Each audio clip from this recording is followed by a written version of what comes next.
Praise the Lord friends. இந்த நாளிலும் Bible சம்பவம் என்ற இந்த நிகழ்ச்சியில் உங்களை சந்திப்பதில் எனக்கு ரொம்ப சந்தோஷம். எல்லாரும் கர்த்தருக்குள்ள மகிழ்ச்சியாக இருப்பீங்கன்னு நான் விசுவாசிக்கிறேன். இந்த நாளும் என்ன சம்பவம் பார்க்க போகிறோம் அப்படின்னு யோசிக்கிறீங்களா? ஆதியாகமம் 6ஆம் அதிகாரத்தில் இருக்கிறதான ஒரு சம்பவத்தை தான் நம்ம இன்னைக்கு பார்க்க போகிறோம். ஆதியாகமம் 6ஆம் அதிகாரத்தை நீங்கள் வாசித்து பார்க்கும்போது அந்த நாட்களில் வாழ்ந்த எல்லா ஜனங்களும் பாவம் செய்து அக்கிரமம் செய்து தேவனுடைய மகிமையாற்று போயிருந்தாங்க.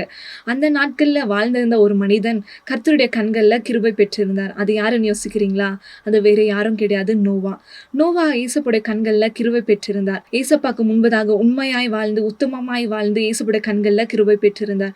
அப்போ ஏசப்பா நோவாவை பார்த்து சொல்றாங்க, நீ ஒரு பேழையை உண்டாக்கு, பூமியில இருக்கிறதான எல்லா ஜனங்களையும் நான் அழிக்க போறேன். எல்லாரும் பாவம் செய்து அக்கிரமம் செய்து கொண்டிருக்காங்க. நான் இந்த பூமியை அழிக்க போறேன், நீ ஒரு பேழையை உண்டாக்குன்னு ஏசப்பா நோவா கிட்ட சொல்றாங்க. அப்போ நோவா அந்த பேழையை கட்டும்போது அங்க இருக்கிற அந்த அந்த நாட்கள் அங்க இருந்த எல்லா ஜனங்களும் நோவாவை பார்த்து கேலி செய்திருப்பாங்க. நோவா என்ன செய்றாரு அப்படின்னு நிறைய பேருக்கு புரியாம இருந்திருக்கும். நோவாவை பார்த்து கேலி செய்திருப்பாங்க, துக்கமான வார்த்தைகளை பேசியிருப்பாங்க.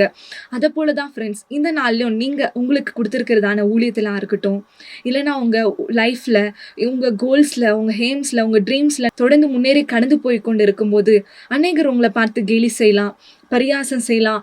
நீங்க என்ன செய்றீங்கன்னு மற்றவங்களுக்கு புரியாம இருக்கலாம்.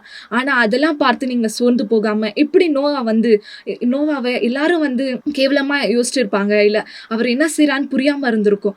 அந்த சூழ்நிலையில நோவா எப்படி அவரோட பேழையை கட்டுற அந்த வேலையை ஸ்டாப் பண்ணாம, அவரோட விஷனை ஸ்டாப் பண்ணாம தொடர்ந்து நோவா எப்படி அந்த பேழையை கட்டி முன்னேறி கடந்து சென்றாரோ, அதை போலவே இன்றைக்கு உங்க லைஃப்ல வருகிறதான அந்த டிஸ்ட்ராக்ஷன்ஸ் எல்லா சோதனைகளும் மேற்கொண்டு தொடர்ந்து முன்னேறி கடந்து செல்ல இன்றைக்கு ஏசப்பா உங்களுக்கு உதவி செய்வார். ஸோ இந்த சம்பவம் உங்களுக்கு யூஸ்ஃபுல்லாக இருந்திருக்கும்னு நான் விசுவாசிக்கிறேன்.